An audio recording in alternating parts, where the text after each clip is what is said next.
जंगल में बहुत तेज बारिश हो रही थी। जालिम उल्लू पक्षियों के जंगल पर कब्जा करने वाला था। उनका सरदार उनसे कहता है, सुनो उल्लू, हमें कुछ ना कुछ करके जंगल पर कब्जा करना होगा क्योंकि हमारे पास खाना खत्म है। पक्षियों ने सारा खाना इकट्ठा करके रखा हुआ है। अरे सरदार, हम कैसे करेंगे जंगल पर कब्जा? और सभी उल्लू मेडिकल प्लान बनाते हैं और फिर जंगल की ओर निकल पड़ते हैं। दूसरे ओर जंगल में रहने वाली रानो चिड़िया इतने खराब मौसम में चाय और पकोड़े बेच रहे थे। सभी पक्षी उसके पास आ रहे थे पकोड़े खाने के लिए। उसके पकौड़ी और चाय बहुत स्वादिष्ट थे। जब उल्लू बहुत करीब आ गए तो उसके खाने का स्वादिष्ट खुशबू आने लगे। सभी उल्लू मिलकर उसकी दुकान पर आ जाता है। रानू चिड़िया के बने हुए सारे पकोड़े खा जाते हैं। उसके बाद उसे रानू चिड़िया रहती है, आप लोगों ने मेरे सारे के सारे पकोड़े खा लिए, आपने मुझे अभी तक पैसे भी नहीं दिए। उल्लू की मुझे पैसे तो दो ना, इतनी तो मेहनत में की थी हमने पकोड़े बनाने में। ये सुनकर सरदार उल्लू को बहुत ज्यादा गुस्सा आ जाता है। रानू चिड़िया पर गुस्से से पागल होते हैं। तेरी हिम्मत कैसे हुई मेरे सामने जवान चलाने के? तेरी दुकान खत्म कर दूंगा, मैं नहीं छोड़ूंगा तुझे। फिर उल्लू रानू चिड़िया के दुकान को जलाने लगता है। फिर रानू चिड़िया जोरों से रोने लगती है, अरे मैं तुम लोगों का क्या बिगाड़ा था जो इतनी बड़ी सजा दे दी मुझे? मेरी बच्ची अब कैसे रहेंगे? मेरे पास तो आप पैसे भी नहीं है जो मैं कोई और काम कर सकूं। मैं तुम्हें कभी माफ नहीं करूंगी। मेरे सामने जवान चलाएगी ना तो तेरा इससे बुरा हाल करूंगा। ज्यादा बोली तो मैं तुम्हें भी जला दूंगा। फिर वह कहकर वहां से उल्लू चला जाता है। उन्हें जो जो घर नजर आता है उसे घर से पक्षियों को निकलने लगता है। सभी पक्षियों से अपने अपने घर से उन्हें उल्लू निकाल देते हैं। सरदार उल्लू सभी पक्षियों को एक जगह इकट्ठा करते हैं। अरे पक्षियों, सुनो मेरी बात, जो मेरी गुलामी करेगा वह जिंदा रहेगा, जो नहीं करेगा वह मर जाएगा। इससे पहला दूसरा पक्षी बोले, उससे पहले मैं उसका जवान काट दूंगा। उसकी बात सुनकर सभी पक्षी हैरान हो गए थे। मुझे सभी पक्षियों से 5 मिनट बात करने के लिए समय दे, हमें इतना समय चाहिए, आपकी बहुत मेहरबानी होगा। आप अगर 5 मिनट मुझे पक्षियों से बात करने देंगे तो महीन शब्द को समझा दूंगा, ये सब सुधर जाएगा। यह आपसे बुरा व्यवहार नहीं करेंगे, यह आपकी हर बात मानेंगे, आपके सामने चोंच खोलने की हिम्मत नहीं करेंगे। ठीक है, कर लो। 5 मिनट बाद वहां से सब पक्षियों को साइड में लेकर आता है। अरे अक्ल से काम लेना, सुबह में हम सभी मिलकर इस उल्लू को मार डालेंगे, परंतु तब तक आप लोग चुप रहे ना।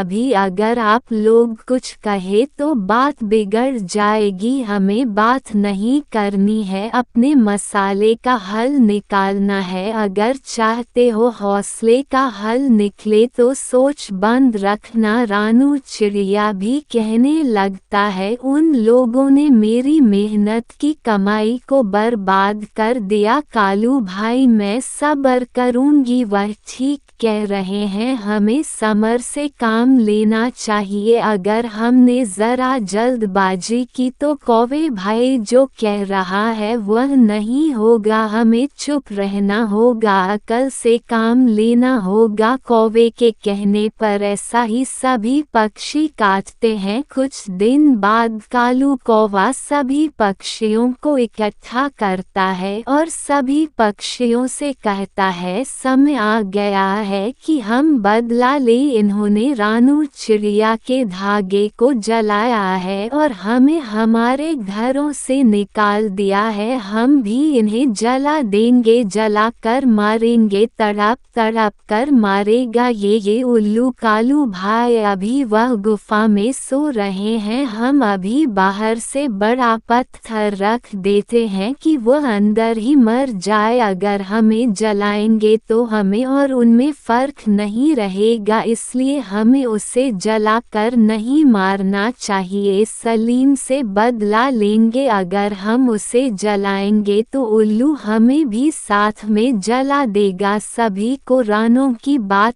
ठीक लगती है, सभी पक्षी उसके बाद में हाँ भरते हैं। तोता कहते हैं, रे बहन तुम बहुत परेशान हो, तुम ठीक कह रहे हो, यही चाहिए, हमें बड़ा पत्थर रख दे। सभी पक्षी गुफा के करीब आते हैं, वहाँ पर सभी उल्लू सो रहे थे। सभी पक्षी गुफा में पत्थर को पकड़ कर ले जा रहे थे, फिर पत्थर को रख देते हैं। उल्लू तो गुफा के अंदर थे, भूख प्यास रहने के बाद उल्लू मर जाता है वही दबाकर, और पक्षी आप फिर से आज़ाद हो जाते हैं। आप सब पक्षी खुश थे। तो दोस्तों ये कहानी आपको कैसी लगी? अगर यह कहानी आपको अच्छी लगे तो हमारे वीडियो को लाइक करके चैनल को सब्सक्राइब कर दे। आपका बहुत बहुत धन्यवाद।